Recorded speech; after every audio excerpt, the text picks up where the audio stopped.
slicing tomatoes, use a fork and you get perfect slices every time.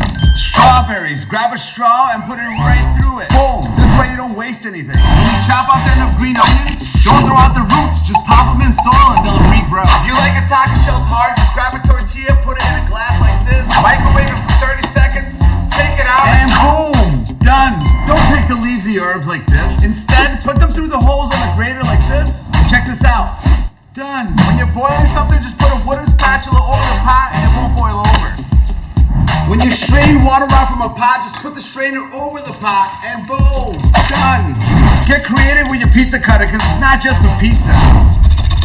Kiwis, don't peel them, just slice off the end and use a spoon to spoon it out. Slicing cherry tomatoes, just put them on a plate, put another plate on top and run a knife through it.